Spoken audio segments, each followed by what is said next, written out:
Hit করলেন আজিম ভাই, তিনি কিন্তু ফাটিয়ে দিলেন। যেহেতু এখানে ১০ মিলি গুটি, এখানে কিন্তু জোরে হিট করলে কিন্তু গুটি পকেট না হওয়ার সম্ভাবনা বেশি। এ কারণে প্রতিপক্ষ পার্টিকে কিন্তু খেলার সুযোগ না দিয়েই তিনি ফাটিয়ে দিলেন। চলছে ১৬ দলীয় ক্যারামবোর্ড টুর্নামেন্ট, মনিরামপুর যশোর। ১২০০ টাকা এন্ট্রিতে, ১৮,০০০ টাকা প্রাইজ মানিতে খেলা চলছে। দ্বিতীয় রাউন্ডের খেলা। স্ট্রাইকার সেলিম ভাইয়ের হাতে। সেলিম ভাই দারুণ একটি শট দিয়ে কিন্তু রেডটি কিন্তু তার হাতের নাগালেই আনলেন। সেলিম ভাই তিনি কিন্তু ঠান্ডা মাথার প্লেয়ার।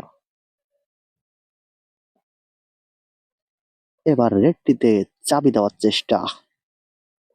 দারুণ একটি চাবি শট দিলেন এবং গুটি কিন্তু হাতের নাগালেই আনলেন।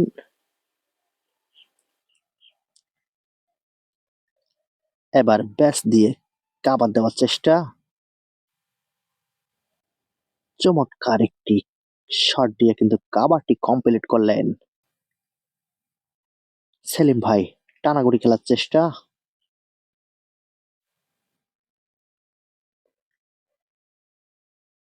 ওয়াও, গুটি কিন্তু তার পক্ষেই আছে।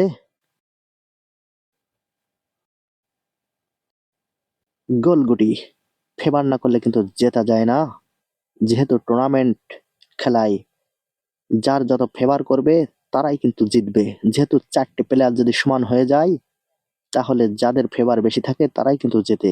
ক্যারাম বোর্ড খেলা যারা করেন তারা হয়তো বুঝবেন। এক মারি দুটো গুটি নেওয়ার চেষ্টা সুমন দাদা এবং তার পার্টনার হচ্ছেন ফিরোজ ভাই। প্রতিপক্ষ হচ্ছে সেলিম ভাই এবং তার পার্টনার হচ্ছেন আজিম ভাই। এবার কালাগুটি কাটিং শট দেওয়ার চেষ্টা। দারুণ একটি কাটিং শট খেললেন এই সুমন দাদা। আবারও স্লিপ শট খেলার চেষ্টা, কিন্তু তিনি স্লিপ শট খেললেন না। এবার চাবি দেওয়ার চেষ্টা। দারুণ একটি চাবি শট দিলেন এবং কালাগুটি কিন্তু হাতের নাগালেই আনলেন।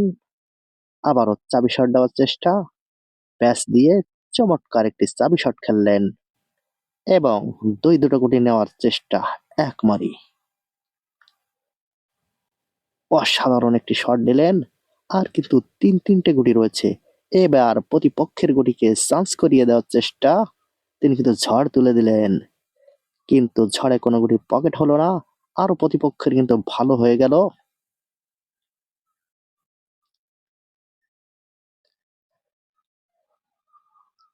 স্ট্রাইকার চলে আসলো আজিম ভাইয়ের হাতে। আজিম ভাইয়ের কিন্তু ৫টি গুটি কিন্তু যাওয়ার মতো পরিবেশ রয়েছে।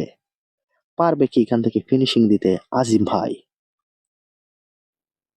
আজিম ভাই টানাগুটি খেলার চেষ্টা। দারুণ ভাবে কিন্তু টানাগুটিটি খেলে দিলেন। আর কিন্তু চারটি গুটি রয়েছে। পারবে কি এখান থেকে ৪টি গুটি খেলে ফিনিশ দিতে আজিম ভাই? দারুণ খেলছেন। আর কিন্তু ৩টে গুটি রয়েছে। আর দুটো গুটি রয়েছে। তার পার্টনার বলছে সেট মারলেও কিন্তু সাদা গুটি পকেট হয়, কিন্তু তিনি তো হাত ছেড়ে দেওয়ার পক্ষে মনে হচ্ছে। তিনি তো হাত ছেড়ে দিলেন। প্রতিপক্ষের হাতে স্ট্রাইকার চলে আসলো সেই ফিরোজ ভাইয়ের হাতে। ফিরোজ ভাই এখানে কি শট খেলবেন দেখেন। তার পার্টনার বলছে অ্যাডভান্স মারো কালো গুটি এবং স্ট্রাইক পাঠিয়ে দাও পকেটের মুখে। দেখেন ভাইরা, আপনারা হলে কি শট খেলতেন এখানে? তিনি বলছেন গুল্লি শট, কালাগুটি। ওয়াও, তিনি কিন্তু দারুণ একটি শট দিলেন। সেই গুল্লি শটে কিন্তু গুটি পকেট করে ফেললেন এবং প্রতিপক্ষের গুটি কিন্তু সরিয়ে দিলেন। আর কিন্তু দুটো গুটি রয়েছে, দিলেই কিন্তু ফিনিশ ফিরোজ ভাই, কিন্তু তিনি কিন্তু বাটে মেরে ফেললেন। স্ট্রাইকার চলে আসলো সেই সেলিম ভাইয়ের হাতে। সেলিম ভাই আর মাত্র দুটো গুটি রয়েছে, পারবে কি এখান থেকে ফিনিশ দিতে? দারুণ ভাবে খেলে দিলেন। আর একটি গুটি রয়েছে, দিলেই কিন্তু ফিনিশ। যেহেতু ছোট পকেটের খেলা, আরো 10 মিলি গুটি। অতটা সহজ না কিন্তু, ইজি গুটি মিস হওয়ার সম্ভাবনা